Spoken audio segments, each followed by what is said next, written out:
जिन दोस्तों, पिछले वीडियो में हम लोगों ने आर्टिकल 48 तक अध्ययन कर लिया था। आज हम लोग अध्ययन करेंगे आर्टिकल 49, 50 और 51। इसके बाद ये जो हमारा भाग 4 है नीति निर्देशों तक, ये आज समाप्त हो जाएगा। इसमें देखिए हमारा पहला आता है आर्टिकल 49 में क्या कहा गया कि राष्ट्रीय महत्व के स्मारक स्थानों और वस्तुओं का संरक्षण।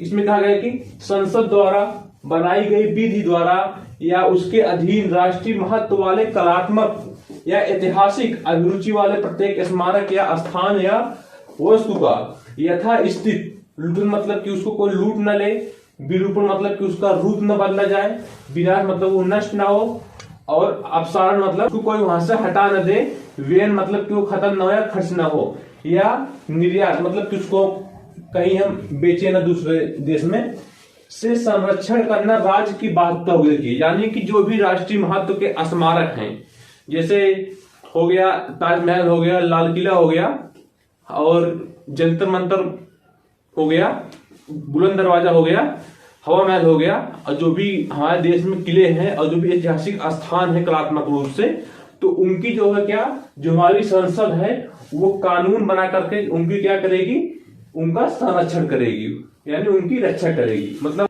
नष्ट ना हो। इसके लिए सरकार जो है कानून बनाएगी ताकि वो जिस रूप में है उसी रूप में रहे।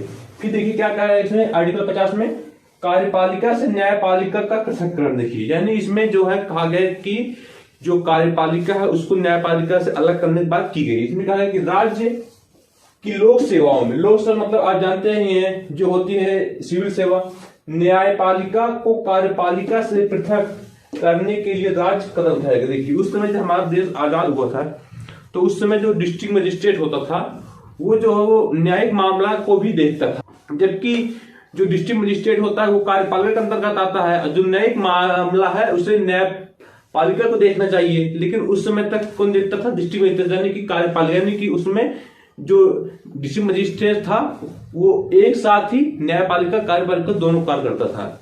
तो इसके लिए कहा गया था कि इसको अलग करने की बात की गई कि राज्य चाहे इसको अलग कर सकता है। तो 1973 ईस्वी में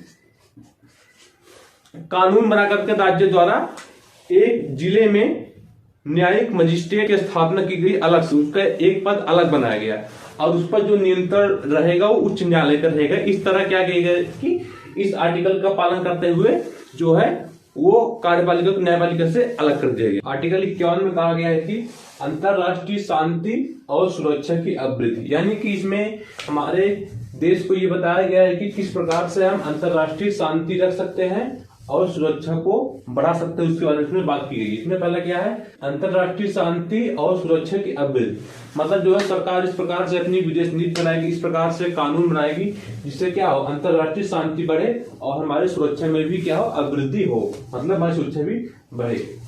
राष्ट्रों के बीच न्यायसंगत और सम्मानपूर्ण संबंधों को बनाए रखने का, यानी कि जो भारत सरकार है, जो भारत हमारा देश है, वो प्रयास करेगा कि हम किसी भी देश के साथ न्यायसंगत और सम्मानपूर्ण क्या है, संबंध उसके बनाए।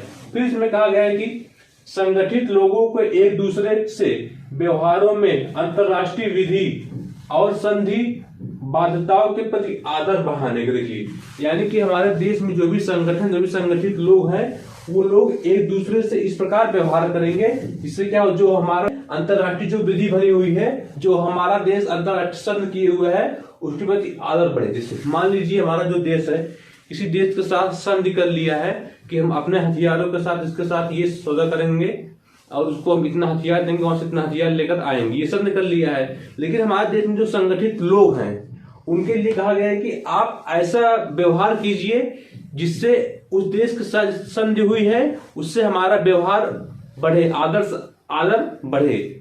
आप ऐसा कुछ मत कीजिए अपने व्यवहार में जिससे उस देश से संबंध खराब होने की संभावनाएं रहे, ये चीज में कहा गया है।